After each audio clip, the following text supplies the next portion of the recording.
mayor obra de ingeniería hecha por el ser humano moderno, el buque Titanic, al que llamaron el insumergible, el que ni Dios podía hundir, se hundió en su primer viaje inaugural.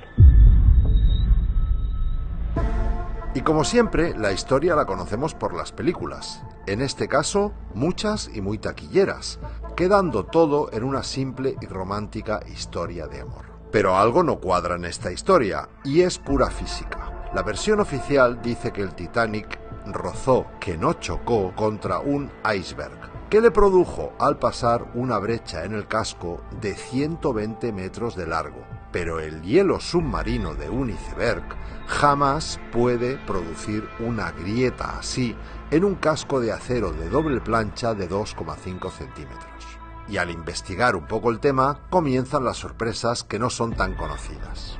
El Titanic tenía un hermano gemelo, pero menos lujoso, que se llamaba Olympic, fletado unos meses antes, los dos propiedad de J.P. Morgan. El Olympic, ya funcionando y capitaneado por el mismo capitán Smith, que sería después el capitán del Titanic, tuvo un duro accidente con un buque de guerra inglés, lo que le causó daños estructurales graves e irreparables que lo convertían casi en producto de desguace. Pero su propietario, J.P. Morgan, no había asegurado el Olympic y tenía que hacerse cargo de la reparación de las dos naves. En Belfast, en 1911, estuvieron los dos barcos juntos en el astillero y en esos meses les cambiaron el nombre a los cascos, añadiendo una cuarta chimenea que no funcionaba y decoraron el Olympic averiado para que suplantara al Titanic. Y en el famoso viaje inaugural salió el Olympic averiado y escorado, haciéndose pasar por el Titanic. Con esto, la compañía de seguros cubrió la operación con $5 millones de la época y el auténtico Titanic siguió navegando bajo el nombre del Olympic hasta 1935. Curiosa historia, ¿verdad? Pero esa no es la única sorpresa, ni mucho menos, porque 5 días antes que el Titanic salga un buque llamado SS Californian, del mismo propietario, J.P. Morgan, cargado tan solo con mantas y jerseys, y que se quede anclado en el punto donde iban a ocurrir los hechos, es curioso. Que antes de que zarpe el Titanic retiren la mitad de todos los botes y chalecos salvavidas es inquietante. Que el capitán Smith, con 25 años de experiencia y perfecto conocedor de la ruta, se desvíe de su destino y desoiga 7 alertas por iceberg es raro. Que el vigía no disponga de su principal herramienta, unos prismáticos, es ridículo. Que la radio del barco deje de funcionar unas horas antes es improbable. Que se equivoquen y lancen bengalas blancas, que significan celebración, en lugar de bengalas rojas, que son la señal de SOS, es tonto. Que en un viaje inaugural cargado de periodistas nadie hiciera ni una sola foto de la tragedia es absurdo.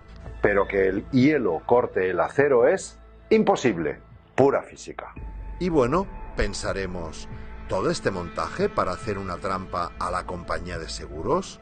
No, desde luego. Lo que aquí se estaba jugando era la creación de la Reserva Federal, donde la mitad de los grandes hombres de negocios del momento, como las familias Rockefeller, Rothschild, Morgan, etc., estaban a su favor. Pero la otra mitad, las familias Aston, Guggenheim y Strauss, lo veían como una auténtica locura. Pues bien, los que estaban a favor, como J.P. Morgan, como dueño, y a pesar de ser el viaje inaugural de su barco, deciden a última hora no embarcar tanto él como unos 50 amigos suyos y miembros de la naviera, llegando algunos de ellos a dejar sus enseres personales y personal de servicio dentro. Y murieron, casualmente, todos aquellos que estaban en contra de la creación de la Reserva Federal. Al año siguiente, 1913, y sin oposición, se reunieron los banqueros supervivientes y crearon la Reserva Federal.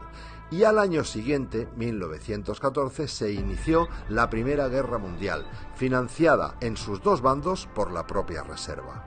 Pero llega el momento, en 1985, en que encuentran el Titanic a 3.000 metros de profundidad y, ¡oh, sorpresa!, resulta que no tiene ninguna brecha de 120 metros, sino que tiene varios agujeros de entre 1 y 50 centímetros producidos al parecer por varias explosiones que se produjeron desde dentro hacia afuera, y en las hélices el nombre de Olympic. La sorpresa final nos la llevamos cuando existe un libro, además llamado Titán, de Morgan Robertson, describiendo al milímetro lo ocurrido en el Titanic, pero escrito 14 años antes. Bueno, a ver si ahora alguna productora se digna a hacernos una película más creíble sobre lo que pasó, a fin de disiparnos las grandes dudas que tenemos todos sobre el hundimiento del Titanic.